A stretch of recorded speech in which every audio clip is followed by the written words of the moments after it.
आज इथे पट्टणकोडलीमध्ये आपली बिरदेव देवाची यात्रा चालू आहे.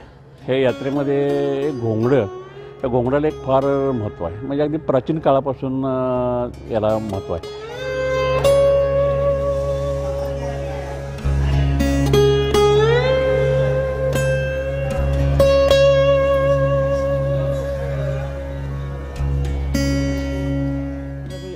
तुम्ही योगासन वगैरे करणार किंवा पारायणला बसला तर ते घोंगड्यावरच बसतात. याचं कारण हेच आहे.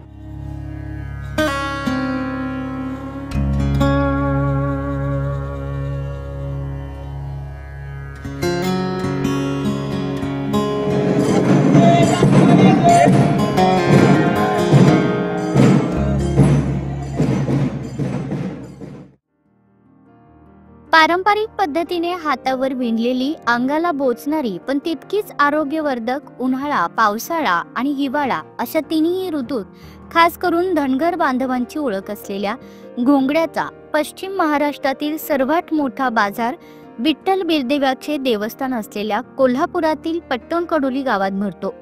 महाराष्ट्रासह कर्नाटक, तामिळनाडू राज्यातून 250 पेक्षा अधिक घोंगड्यांचे व्यापारी दरवर्षी पट्टणकडोलीच्या यात्रेनिमित्त गावात येतात.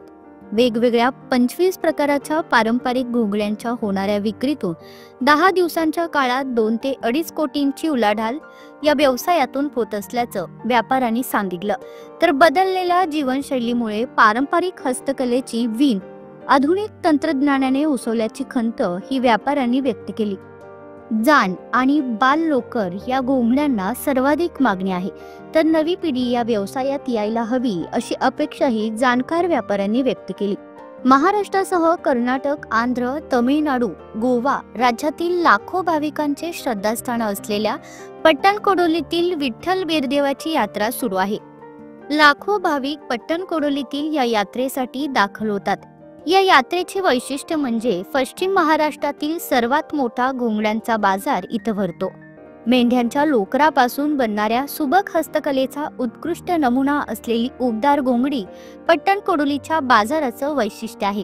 मोठ्या प्रमाणात सांगली, सातारा आणि सोलापूर, कोल्हापूर आणि सीमा भागात असणाऱ्या धनगर बांधवांचं ऊन, वारा, पावसात संरक्षण करणाऱ्या आणि आरोग्यवर्धक असणाऱ्या या घोंगड्यांचा गेल्या 1 शतकापासून बाजार पट्टणकडोलीत भरतो. धनगरी, धावरी, कुदरगी, बल्लारी, लोकापुरी यासह 15 ते 20 प्रकारांची घोंगडी या बाजारात उपलब्ध असतात. पूर्वीप्रमाणे या व्यवसायाने ही काट टाकली असून आधुनिक तंत्रज्ञानाचा वापर करत मशीनवर बनवलेली पानिपत घोंगड्यांनी पारंपरिक घोंगड्यांची जागा घेतली असल्याचं गेली 45 वर्ष घोंगडी विकण्यासाठी येणाऱ्या केशव सनगद या व्यापाऱ्यांनी सांगितलं. आज इथे पट्टणकोडलीमध्ये आपली बिरदेव देवाची यात्रा चालू आहे. ह्या यात्रेमध्ये घोंगडं, या घोंगडाला एक फार महत्त्व आहे. म्हणजे अगदी प्राचीन काळापासून याला महत्त्व आहे. आणि प्राचीन काळापासून म्हणजे जवळजवळ जीवसृष्टी निर्माण वगैरे झाली आणि त्यापासून ह्या घोंगड्याला महत्त्व आहेच. अगदी पुराण काळामध्ये जरी गेला तर आपण घोंगड्याचा उल्लेख हे करतोच.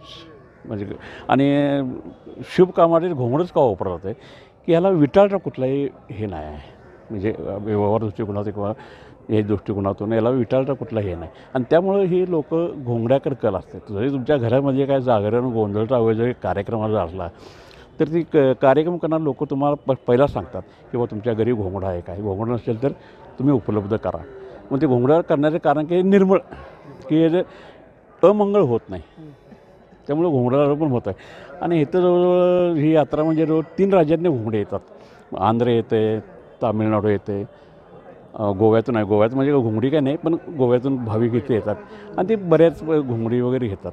आणि याला बऱ्यापैकी चांगल्यापैकी याला म्हणजे मागणी आहे. पण आता धंदा टिकून नाही आहे. धंदा टिकून नाही याचं कारण काय, जे आमचे बांधव जे हे करत होते, धागा काढत होते, तो आता धागा हातावर काढला जात नाही. कारण ते यात नवीन जी पिढी आहे ती या धंद्यामध्ये यायला बघत नाही. एवढं आता कष्ट कोणालाच नको आहे. मशीन तांत्रिक आहे, त्यामुळं आता हे मशीनमध्ये पण बऱ्यापैकी उपलब्ध व्हायला लागलं. पण ते मशीनमध्ये ते जर खाली लोक पार्क करून घेतात. पण भविष्याप्रमाणे लोकांना चाललंच पाहिजे. कारण तंत्रज्ञान टेक्निकल हे आहे म्हणजे टेक्निकप्रमाणे आता घेतात असते. त्यामुळे आहे सध्या अजून टिकून. घोंगडी बनतात कुठं कुठं आता? घोंगडीमध्ये आमच्या कोल्हापूर जिल्ह्यात जर म्हणलं तर मुरगुड आहे, कापशी आहे, पेटवडगाव आहे, माला आहे, असं एक 9 ठिकाणी. मग सांगली जिल्ह्यामध्ये देवराष्ट्र आहे, कडेगाव आहे, कोकरूड आहे, असे ठिकाणी बनतात घोंगडी.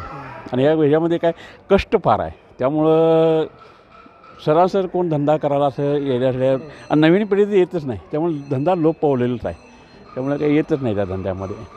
तर कष्ट फार आहे. जवळजवळ घोंगडी बघायला गेलं तर जवळ 25 ते 30च्या क्वालिटी मिळतात. म्हणजे फार तुम्हाला 2 बाय 2 पासून ते 14 फुटापासून मिळतात. जान म्हणजे जान हे काय निवड केसर असतं आणि ते प्रेस केलेलं असतं ते, आणि त्याला फक्त झोपण्याकरता ते उपयोगलं. आणि ते सांधिवातला वगैरे असं चांगल्या प्रकारे त्याचं हे बेनिफिट मिळते. अगदी डॉक्टर सांगतात किंवा डॉक्टर म्हणजे आयुर्वेदिकमध्ये होमिओपॅथिक हे सल्ला देतात की बाबा हे तुम्ही वस्तू वापरा, हे तुम्हाला आराम मिळेल. साधारण किती लाखाची उलाढाल होती? 1 लाखामध्ये नाही, कोठ्यामध्ये उलाढाल होती ते. या पट्टणकोडला कोठ्यामध्ये उलाढाल होती घोंगड्याची. मग आणि जिथं जिथं धार्मिक देवस्थान आहेत तिथं घोंगडी तुम्हाला उपलब्ध होतात. मग उदाहरणार्थ तुम्ही पंढरपूरला गेला तर पंढरपूरला पण मोठं मार्केट आहे. जेजूरला गेला, इकडे कर्नाटकमध्ये मायाका चिंचणी वगैरे जिथं जिथं तीर्थक्षेत्र आहेत तिथं घोंगडं उपलब्ध तुम्हाला असणारच. कारण हे त्या मानच आहे त्याला, कारण देवाचं हेच मान आहे. कारण फार पूर्वी काळापर्यंत विठ्ठल पंढरपूर विठ्ठल किंवा कृष्ण वगैरे यांचा जर उल्लेख केला तर एक काळी कंबळीवाला ह्यांनाच म्हटलेलं आहे. मग त्या काळातसुद्धा ते घोंगडं होतं असं म्हणजे पुराण सांगतं आहे. आता आम्ही एवढं काय ह्याच्यात जाणार नाही, पण पुराण त्या पुराणच्या आधारावर आपला व्यवसाय चालू आहे. आरोग्यासाठी काय? आरोग्यासाठी ते एकदम उत्पन्न आहे. ते सांधिवात म्हणा किंवा तुमचं ते काय आता जीवनशैली माणसाची बदल्या, धगधग हे वगैरे ते आराम व्हायचे, त्यांना झोप, आणि त्यामुळे त्यांचं ते अटॅक वगैरे येण्याचं जर हे जर वापरला तर तुमचं ताणतणाव कमी होतात. तुम्हाला झोप वगैरे लागणार म्हणजे काही प्रश्नच नाही. झोप अगदी तुम्हाला व्यवस्थितच लागणार, कारण का तुम्ही ते हेच आहे. कारण माणसाला काय सगळं व्यवस्थित एक झोप वगैरे लागते. मग कांबरं वगैरे म्हणा, हे म्हणा, आणि धार्मिकदृष्ट्या पण चांगला आहे त्याला. मन शांत वगैरे राहण्यासाठी तुम्ही योगासन वगैरे करणार किंवा पारायणला बसला तर ते घोंगड्यावरच बसतात. ह्याचं कारण हेच आहे.